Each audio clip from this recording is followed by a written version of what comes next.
Assalamualaikum.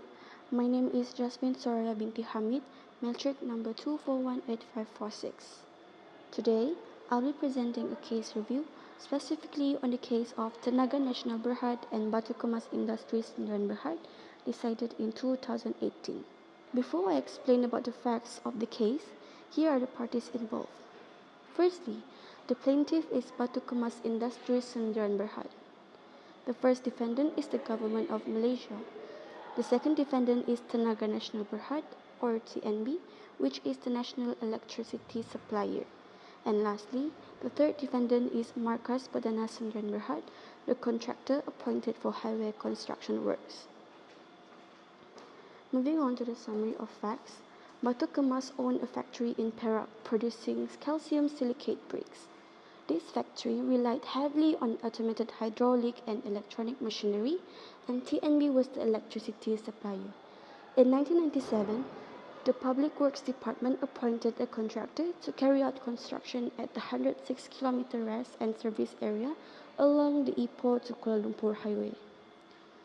PW handed over the site to the contractor in October 1997 and wrote to TNB in October, January, and again in February 1998. Requesting the removal of underground electrical cables. Unfortunately, TNB did not act on this request. Then, on the 5th of August 1998, while the contractor was installing a guardrail column, they accidentally struck and ruptured an underground 11 kV cable. This caused a sudden power cut to the plaintiff's factory, damaging their machinery and disrupting operations. Next, let us now consider what each party argued. The first defendant, the government of Malaysia, stated that they had fulfilled their responsibility by informing TNB and that they could not be blamed since they were unaware of the cable's exact location. They also argued, using the Caparo test, that they had no proximity or foreseeability toward the plaintiff's loss. The second defendant, TNB, denied any breach of duty. They argued that there was no causation because Batu Kemas had failed to install any protective system for its machinery. They claimed that the damage was caused by undervoltage, something beyond their control. TNB also said that they were not informed about the piling works. Furthermore, under the Electricity Supply Act 1990, they argued that they were not liable for purely economic losses. Lastly, the plaintiff argued that the leave questions were hypothetical and academic and so should not be answered. As you can see here, these are the questions raised by the defendants in the federal court. Next, these are the leave questions that the plaintiff said it was hypothetical and academic and should not be answered. Now, let's look at the court decisions at each level. The High Court dismissed Batu Kemas' claim. It held that the plaintiff was contributory negligent for not installing any protective system and treated contributory negligence as a full defense. The Court of Appeal, however, reversed this decision. It found both defendants liable and ruled that there was no contributory negligence.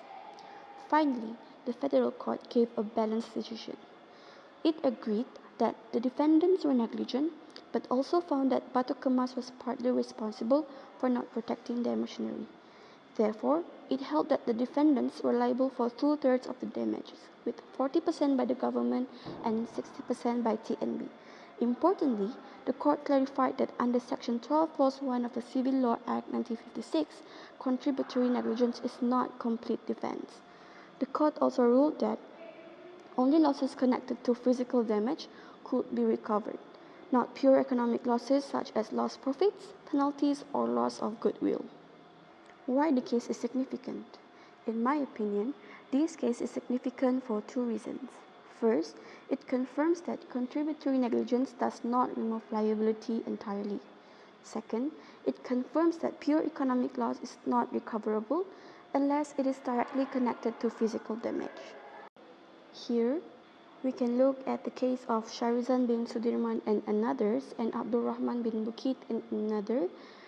The court reduced damages due to the plaintiff's negligence, which is speeding and no helmet, but did not remove the defendant's liability.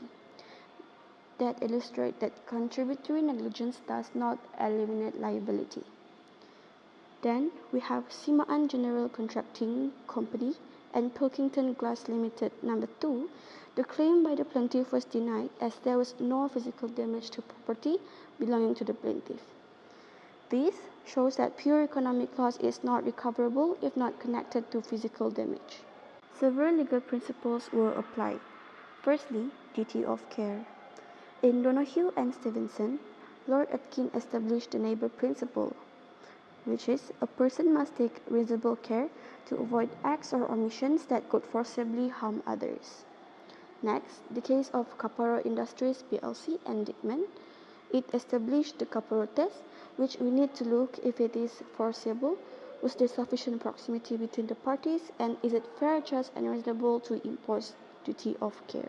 So, we can see that TNB owes a legal obligation to Batu Kemas to take reasonable care to avoid causing foreseeable harm. The court held that TNB was responsible for supplying electricity directly to Batu Kemas premises. So therefore, TNB had a duty to supply electricity safely and properly. Next, breach of duty of care. Here are several factors that I chose to determine the reasonable man's standard of duty of care. They are magnitude of risk, practicability of the precautions, and general and approved practices. Firstly, in Bolton and Stone, the court held that if the risk is too remote, there is no negligence. Next, in Latimer and AEC Limited, a person will not be held liable if he had done all a reasonable person would do. And lastly, in Brown and Rolls-Royce Limited, the court held that in this case, the employers had exercised reasonable care. To relate it with the current case, TNB failed to meet the standard of care expected by allowing a power surge that damaged Batu Kemas equipment. So, here shows that TNB has breached their duty of care. As for contributory negligence, the case of Jones and Livox Quarries defines it as a failure to reasonably protect oneself, even when others may be careless. Under Section 12, Clause 1 of the Civil Law Act, the presence of contributory negligence doesn't eliminate the claim, it just reduces the compensation. Here, Batu Kemas was partly responsible because they failed to install a surge protection system. This clearly affected the damages awarded. On the issue of pure economic loss, the court applies Spartan Steel and Martin. There, compensation was only allowed for physical damage and related profits, but not for general loss profits due to factory shutdown. In this case, Batu Kemas received compensation for the physical damage to its equipment, but not losses for such as lost profit or damage to reputation, as these were considered pure economic losses. So, do I agree or no? In my opinion, I agree with the decision of the Federal Court for the following reasons. First, a court must determine whether a party breached their duty. Secondly, CN is not a complete defense for a defendant.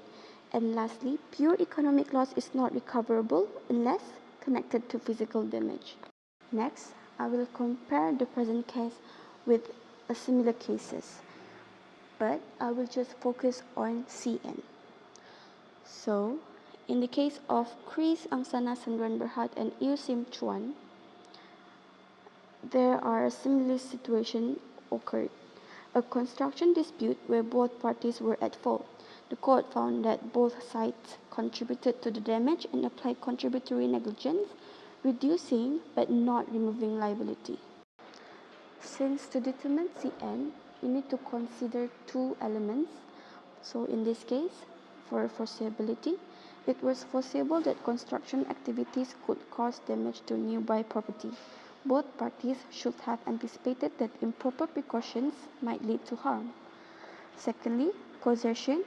Both parties' action, which is construction work or lack of proper safety measures, directly caused the damage to the property. The plaintiffs and the defendant's negligence were linked to the loss. Then, looking at TNB's case, the court found that TNB was negligent for causing damage through a power surge. However, Batu Kemas was also partly responsible because they failed to install surge protection, which would have lessened the damage. So, because of this, the court applied CN, meaning the damages Batu Kemas could recover were reduced according to the shape of fault. As for the elements under CN, it was foreseeable that a power surge could damage electrical equipment in a factory, especially if not protected. TNB as a power supplier should have foreseen this risk. Lastly, for causation, the power surge from TNB system caused the damage. So, Batu Kemas also contributed by not installing surge protection, which this can worsen the loss. That concludes my presentation. Thank you.